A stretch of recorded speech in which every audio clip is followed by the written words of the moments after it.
There are a few key decisions you need to make before you jump boots and all into social media. First, ask yourself these 9 questions.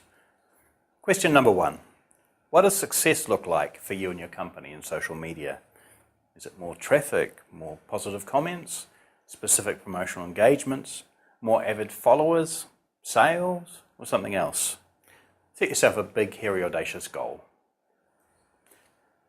Question number 2. What price are you willing to pay in terms of social currency? Any brand that takes a stand must realise that there are likely to be vocal audiences out there opposed to its actions simply because those actions are counter to their preferences and liking. It's important to understand that opposition will always be present and that your focus should not be on eliminating it, but instead should focus on growing your advocate and prospect base. Social media is a currency of trust. Every initiative should be designed to grow trust. But you do need to define in advance where optimal messaging reaches diminishing returns and what appropriate actions you need to take if you hit the big pain threshold. Question number 3. Who, what, when, where, why, and how? That's one question, okay? Influencers typically won't just broadcast your message by chance. They need to be engaged, and their engagement has to be achieved through a better understanding of who they are, the causes they gravitate towards, and what sort of messages capture their attention. You need to balance this with establishing the appropriate times to interact, seeking the right communities, and also analysing the behaviour of the key communities of the influencers. Question number 4. What do they already think about you out there? It's really essential to honestly define what your brand is and isn't to the customer in the social space.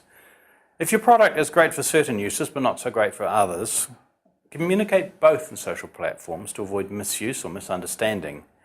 Bad customer reviews and chatter based on dissatisfied experience as a result of alternative uses of your product should be minimised as a result. Transparency will endear your brand to the right audience and also manage their understanding and expectations. Of course, to understand current perceptions, you do need to put in the hard yards, monitoring and analysing.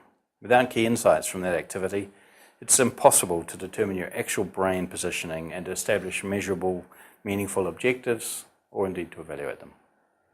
Question number 5. How are you seen socially versus your competitors?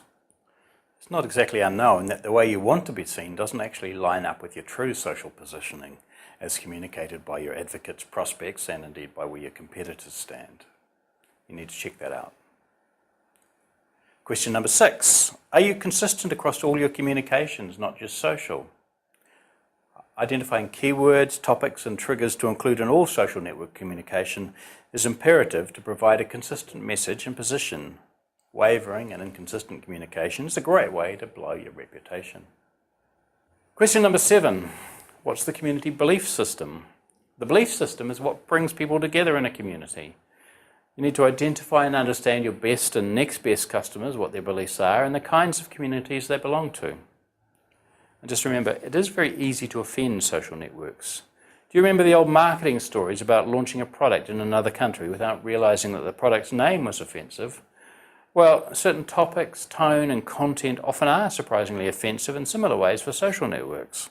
The key to earning trust is targeting the right groups with the right messages, showing that you not only took the time to add value to their discussions and community, but that you also actually understand the particulars of their belief system. Question 8. Do you already have a connection in the network? It's important to not invade personal space without a network connection. Doing so will get you ignored and often ostracised and even flamed by certain influencer groups. Fan sites and viral notification tools for social networking are actually quite important as they solidify your brand as a legitimate member of a community. Approaching members as a fellow participant leads to better and improved acceptance. So what kind of social network connections work? Here's one often seen on Facebook. Your friend Chris became a fan. You decide by clicking here. And finally, question 9. Have other people in your company bought into your social strategy? Your associates can be your best or your worst advocates. You need to inform and educate them about your online social network strategy, where you're targeting, and how they can appropriately participate in the process. Soliciting internal feedback and assessing the impact social media deployment will have internally is really important for sales, customer service, IT, product development and finance. And that all together can create greater ownership throughout your organisation. Okay, got the 9 answers, all good to go? Excellent.